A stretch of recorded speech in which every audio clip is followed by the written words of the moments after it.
So,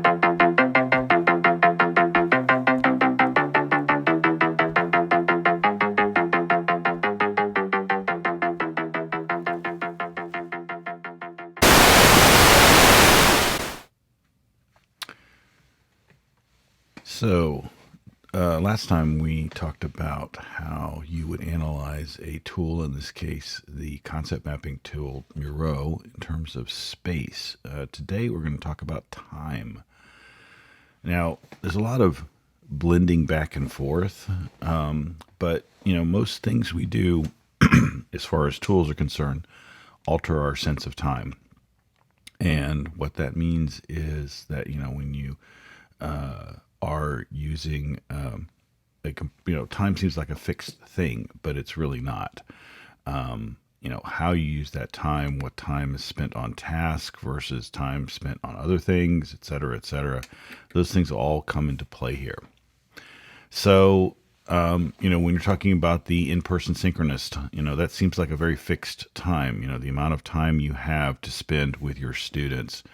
But, we do a lot of things, for instance, to extend that time. And Miro is one of the tools that you can use, because what you can do is, for instance, one example. And oh, by the way, these are just, you can make a long list for all of these if you like. You can keep digging deeper. I'm just doing this quickly because I like to keep the video down to a certain length. So, Miro, you can create exercises and assignments that extend live class discussion beyond the normal time, for instance. And so that's something where Miro can work. And the flip side of that is in the informal time becomes blended with formal time, or with traditional time.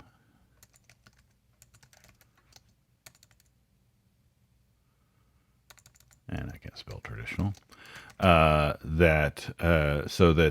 These things tend to, there's a connection now between in-class activities and out-of-class activities that's persistent.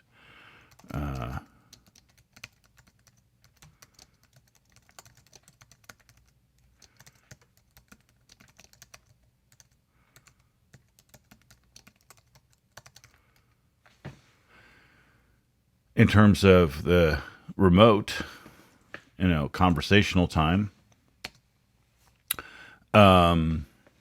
one of the problems with doing remote teaching, or working with people through like a Zoom or something like that, is maintaining their attention span. This is particularly true with when you do things like, well, I don't believe in having them turn on their cameras, for instance.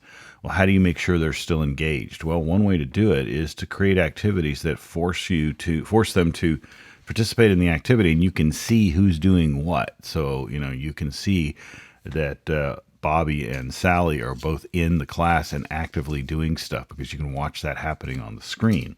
So it's an active reflection of active learning in a way that's even difficult to pull off in a classroom. So it changes the dynamic there in a way that you can't really tell when people are focused on what they're doing in the classroom. This is kind of an interesting thing that's different and actually enhanced in a remote session over what you can do in a classroom. Now, you can combine the two if you're doing this in a traditional format and using Miro and having everybody use laptops and so on and so forth. You can create the same experience in a place where people are geographically proximate to each other, but the effect is basically the same. And that's actually a cool thing, because now you've got all the advantages of remote learning, but you've got the same effect as you would have in an in-person classroom. That changes the dynamic there a lot. In presentational, and it's a little more of a stretch. Not all of these are going to work as clearly as others, but students can work together and independently, seamlessly in a well-designed Miro exercise. So you could create an exercise where they start working together, but then they have to bring things to the exercise from their own independent work, and then you put that together and you take it apart again. And these things all change the paradigm in which the students work with the material, all of which enhance learning outcomes. For instance, one thing I am doing this semester in my classes is I've created a giant diagram which has basically the entire semester in it, and students will be bringing in their independent work, their assignments, and bringing information from that and putting that in the diagram as they build out their story over the course of the semester. Well, not only will they be able to see their own story, they'll be able to see everybody else in their work group's story as well. So this will create a group dynamic as well as the individual dynamic. So that's an example of using Miro to combine presentational with conversational learning. Okay, or traditional learning. So what this does is the key thing that if you put all these things together, it blurs the line between synchronous and asynchronous. Asynchronous. Can't spell this morning. Learning by giving the students a live platform to work with.